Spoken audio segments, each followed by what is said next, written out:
bad old summer, and nothing else here rhymes, because the animals run the house. Animals run the house. Animals run the house. I said animals run the house.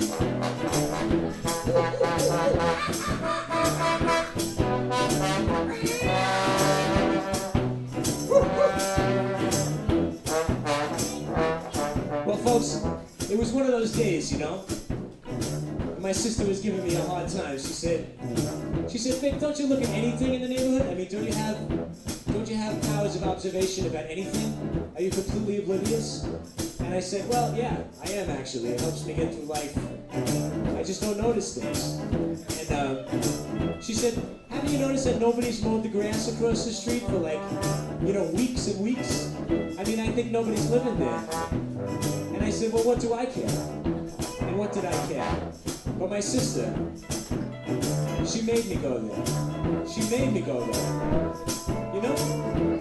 And I walked across the street, and the postman said, I'm leaving. I climbed up the stairs, and somebody ran down the stairs screaming. You see Shane, he said, come on, let's go drink a beer in there, huh? I said, Shane, I don't want to go in that house, man. I get these weird vibes from there. I think the animals run the house. Animals run the house. Animals run the house. Animals run the house. Hey. Ooh.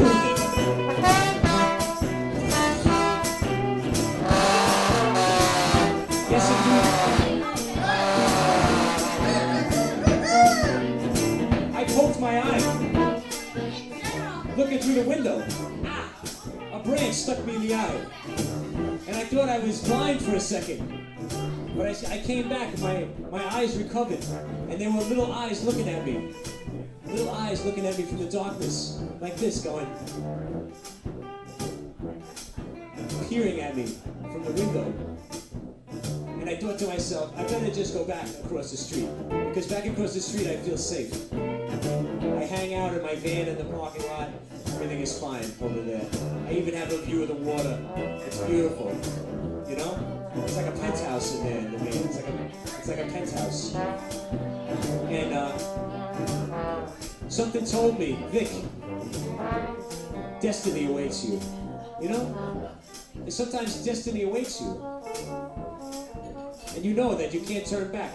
The voice of Jim Morrison himself is echoing in the back of your head going, open the door, Vic.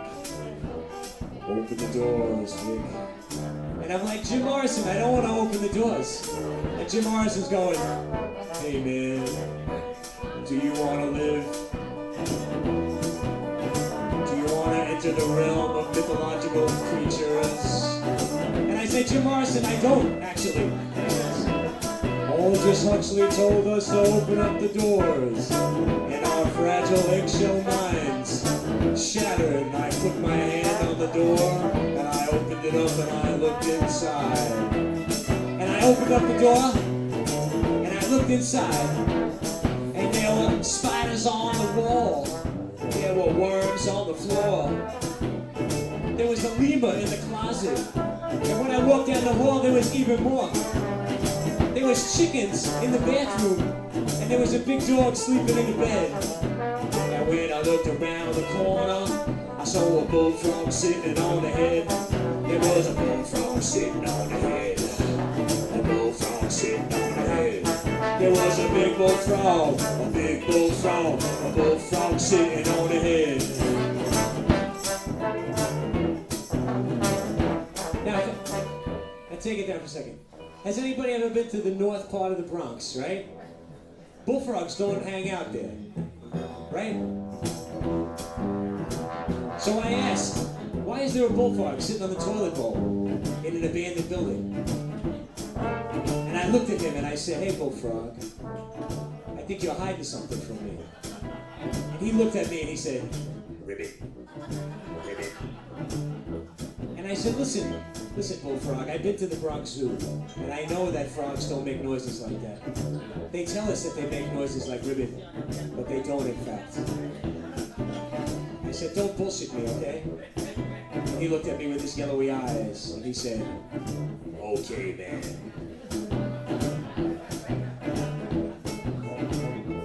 There's rules in this house, you know? There's rules in here. And I said, well, I'm surrounded by a lot of strange animals that I've seen thus far. It doesn't seem like there's many rules in here, though. And he said, come in, dog and mouse. Come in, cat and monkey. It may seem unclean, may seem unresolved and funky. You may feel kind of weird, say you may feel all wrong, yeah.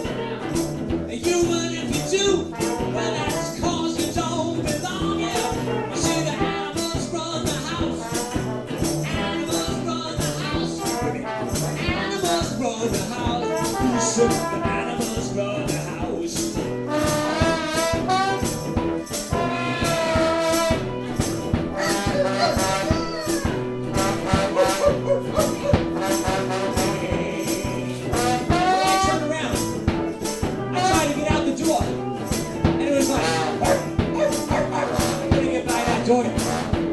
I turned the other direction, I was like, there was a couple of sheep and they looked really mad. I got down on the floor and it was like an army of chickens completely surrounding me. I got back up real quick and I tried to get out the window.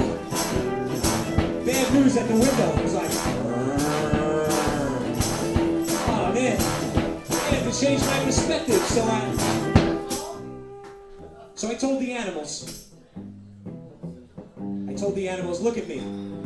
Do I look like one of those humans that you don't like? I was like, come a little closer, take a whiff. You'll understand that we have a lot more in common than you think. I said, animals, I understand. I appreciate you. And they looked at me very, very suspiciously. The chickens were like,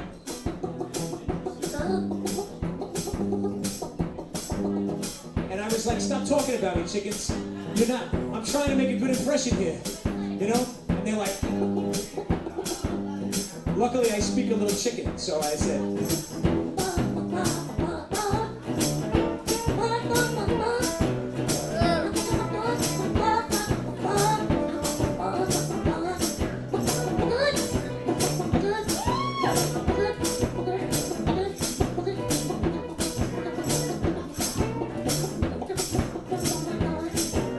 the chickens were slightly impressed.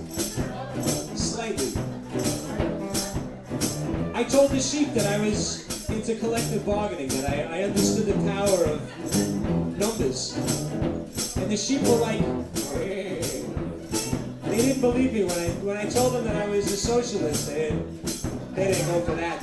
The sheep were like, please, all right? But I told the cow, I said, look, I haven't been to McDonald's in years.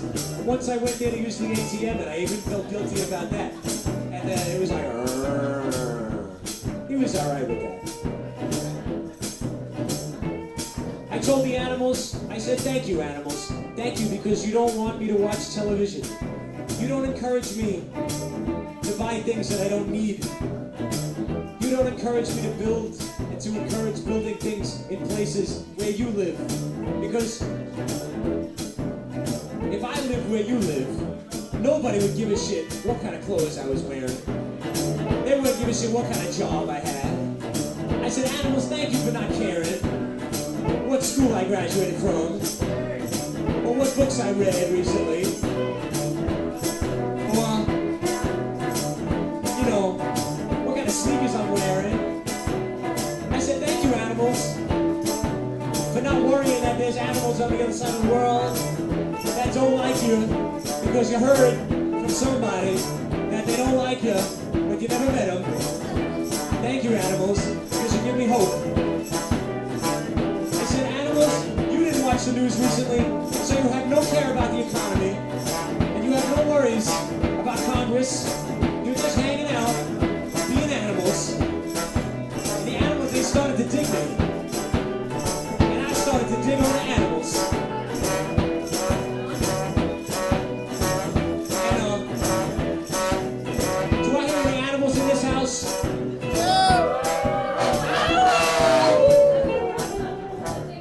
Let me hear some animals in this house.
We're going to take a little break. Give it up for Shane and the Ashes.